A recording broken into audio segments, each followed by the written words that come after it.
In a recent video, I showed you how to make these guys, and then I said this. I'll probably make a video going in depth on animation in the future, and today's that day. Shake just a little bit faster. No competition, no other. I already went over making the characters in said video, so I'll let past me take it away. Now that we're in Photoshop, we want to go up to New File, then click 920 by 1080p, and paste that bad boy into... Now go up to the magic wand tool, click the background of your image, and press delete. Now when you do this, there's a pretty good chance that your image is going to look like absolute...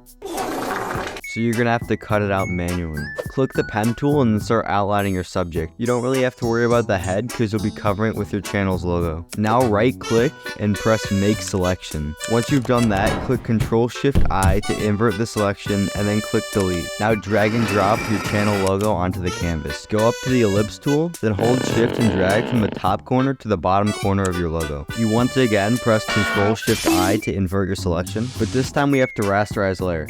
Don't ask me why, it just means that you can delete unwanted parts. So go over to the image layer, then right click and go up to rasterize layer. Now press delete and resize your logo to the subject. Now you just have to export it.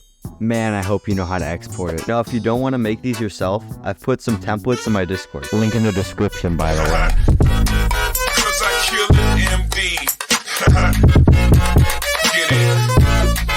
You have your character. Now it's time to bring it to life. First, bring it into Premiere, and then drag it onto the timeline. Now head up to the Effects control panel, then go down to the Motion box.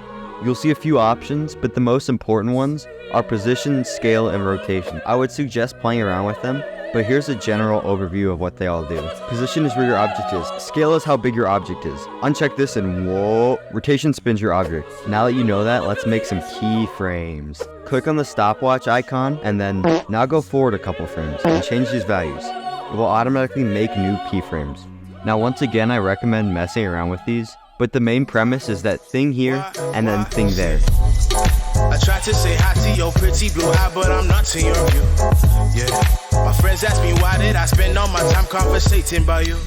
Now the intellectual among you will notice that this looks, well, not great, so here's how to fix that. Short answer, Beziers. And good news, they're very easy to do. So here's an example. We have this guy that slides up from the bottom. All you have to do is go to the position variable and then click the arrow next to it. Then just drag these handles. The higher the line, the faster the object will move. One more example. I want this YouTube logo to speed up and then stop quickly.